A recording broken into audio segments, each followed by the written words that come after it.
Kasama pa rin natin si San Juan City Congresswoman Bel Zamora. Magandang gabi ulit sa magandang Congresswoman. Good evening again, Jeff. Sulitin na natin ang gabing ito. Kasama ka na namin. Medyo hard-hitting questions na ito. Okay. Although, ginugulat na kita kanina, ha? Una, ano ang grado na ibibigay mo kay Pangulong Marcos Jr. sa kanyang ikalimang SONA? Second to the last, penultimate SONA. Ano ang grado mo sa kanya at bakit? I'd give it a 9. 9 out of 10? Yes. Why? Then, Ano ang mga top 3 na gusto mo sa SONA? Or yung mga EPIRA, of course. amendments? Amendment. Yes. And yun nga, no, sabi ko, naku, magiging busy kami siguro sa revision of laws and of course, energy yun siguro, no. But if it's a major revision, then magiging busy kami doon. I remember last year, the focus was on social services. But ito, it was how to help the middle class. So through like what I said, no, yung EPIRA, I liked it na inunan din niya yung sa flood control. I think that was a looming issue in everyone's heads. An elephant in the room. An elephant in the room, and even for us, we were concerned about that. And I know that it was difficult for him, and well, he had to get it out of the way. But that was something that that had to be addressed. And So EPIRA, accountability and flood control. yes, And nuclear energy, Pax Silica, what else? actually, naalala ko yung nuclear energy. No, I was one of the in the last term. I was one of those who supported the bill just to study it, ha. It was so controversial for my colleagues. But ngayon nasabi ko, nagpapalakpakan lahat. Hindi naman sila nag-support noon. Noon. Ang proponent niyan si Kong Mark Coangco yata. Yes, he was very active. He's been very active on nuclear energy. But that was interesting because that is something. Of course, it has to be studied, no? Baka madami mag-comment dyan. It is something that has to be studied, and I think that's what they've been doing. And my point lang is, if this can help the economy, this can help the public, then we should be we open-minded. should be open-minded. Correct. Kasi actually, we have energy issues Yes. We are the number one most expensive electricity. expensive. Yeah. Tapos hindi na-deliver yung ibang solar, yung mga binid out na kontrata nun. So, we're trying to catch up yata sabi ni DOASEC. But going back dun sa EPIRA systems laws, if I may ask, of course, sinabi na ng Meralco that kung aalisin daw ang systems losses, who will pay? Who will bear the cost? Hindi daw nila kayang i-bear yung cost ng tens of billions of pesos kapag inalis daw ang system losses. Hindi ko masagot yan. No, but I guess they will charge it somewhere, di ba? Sarili nila, di ba ko? Oo. Hindi naman kasalanan ng consumer. Correct. Basta And that's part of business, di ba? negosyo nila, correct. Yes. They should provide for it. And by the way, 50 billion plus ang kita ng Meralco last year. Ang systems losses, ang sabi ng ERC, 30 billion pesos daw ang systems losses. So, what if bawasan ng 50 minus 30, May 20 pa din. may 20 billion in profit ka pa din, Kong, di ba? But dun sa accountability and flood control, Kong, sabi nyo ang mga congressmen concerned, of course, it's a looming issue. Yes, and of course that involves our former speaker. Their heads. And he was very close to all of us also. So that was a big. But aside from the former speaker, what about the contractors? Kasi ako, ang naisip ko kasi when you said it's a looming issue, Yes. meron pa kasing parang ibang congressmen na pwedeng That's correct. sampulan. So, what is the atmosphere and So sentiment far, in Congress? there were some that were charged recently.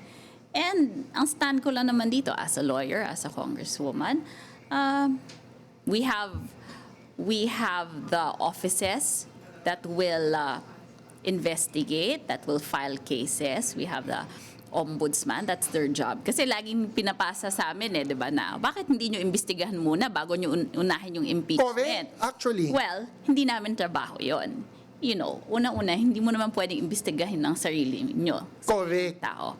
So, honestly believe that they are doing their job, or the ombudsman is doing its job, and there are offices, there are departments to support them, to support their investigation. And ayan, there are cases filed na naman. So hintayin na lang natin siguro na yung iba ay matapos na yung investigation at ma-file na din yung mga kaso. And it's a very simple conflict of interest case, di ba? Nasabi nyo nga, Kong, you cannot investigate yourself kasi may conflict of interest. That's correct. Yung mga contractors naman, madali silang hulihin if ever or kasuhan Yes. kasi documented yan if ever kung meron silang negosyo and yet they Yes. benefited from it as a congressman. Correct. Which reminds me, I have to ask, sorry, naisip ko na kasi kagad, what about naman yung mga congressmen na may franchise or franchise holders? And I'm not just talking about one congressman kasi may ibang media network na congressman pero yung iba naman sa energy. Mm-hmm. What about that naman, Kong? Well, I think... Pinahirapan ako. You invoke your right against self-incrimination. Self-incrimination. Sige na nga. Hindi naman, I'm not incriminating myself. Not I'm yourself. Not, But you want to respect your colleagues. no, but I believe that, pang Miss Universe na, I believe. Pwede ka mag-Miss Universe. Why Hindi. not? I know naman na some colleagues are already investigating, or some have filed resolutions, or they have plans to investigate those who are involved in Sana. some... Okay, tingnan natin. Abangan. Okay, pero balik tayo sa impeachment. So 9 out of 10 sa SONA. Pero balik tayo sa impeachment. Nagdeklara ang pangalawang Pangulo na hindi siya magre-resign. Tama ba ang hirit nyo, hindi lang impeachment, pati perpetual disqualification ang hirit ng prosecution team? That's correct. Kasi yun naman talaga ang penalty ng impeachment. It's removal from office and perpetual disqualification. So maski na mag-resign siya, ang posisyon namin tuloy pa rin dapat. I know that Nagsimula na eh. nagsimula na.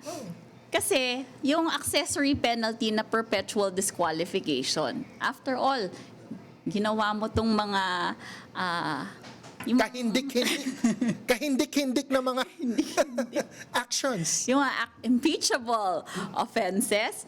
And syempre, paano kung ma-elect ka ulit? Di meaning kaya mong gawin ulit yon. Kaya nga may perpetual disqualification. It sends a wrong signal or message, di ba? Yes. In-impeach ka na nga or ini-impeach ka for conduct that seems to be unfit for office.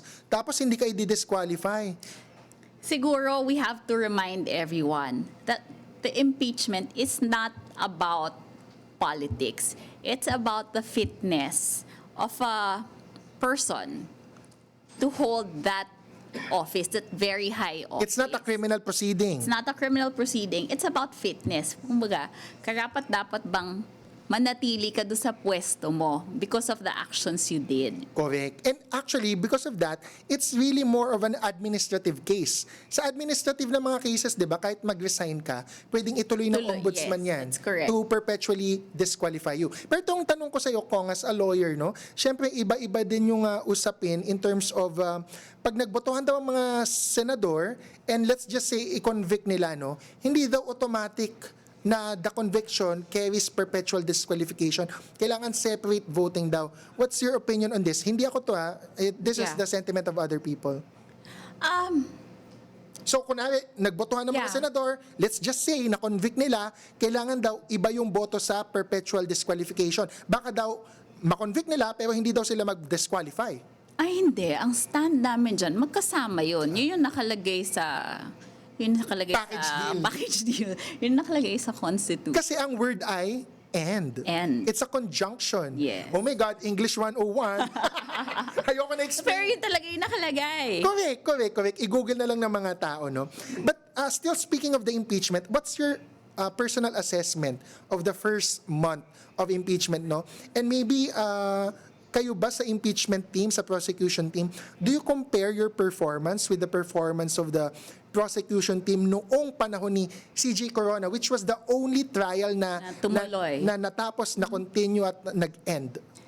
It's not that we compare, but pinanood namin nung kami nag-aaral, nagpa-practice, pinanood namin ang clips on YouTube nung trial ni CJ Corona. Kasi una gusto namin malaman yung flow, yung questions ng mga senador, or how the presiding officer acted. So we wanted to study the different personalities involved.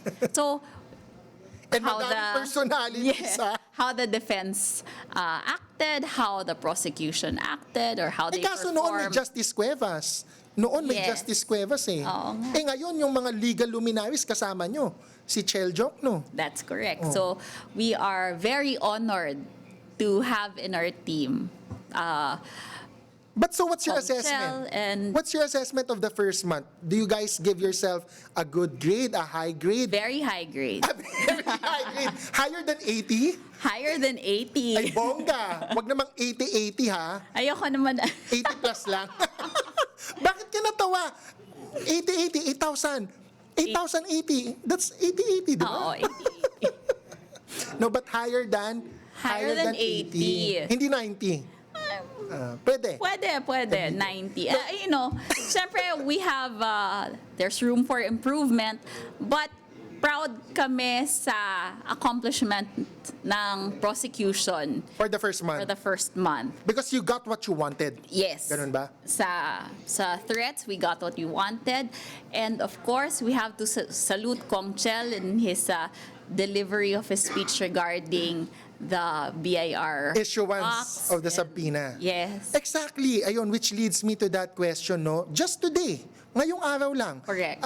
Nasa Humabol yung sila. mga bank records, boxes ng bank records and tax records. Meron akong napaka-importanting tanong, hindi ko lang alam kung masasagot mo kung tinatanong ng lahat, bakit naging pula yung BIR box?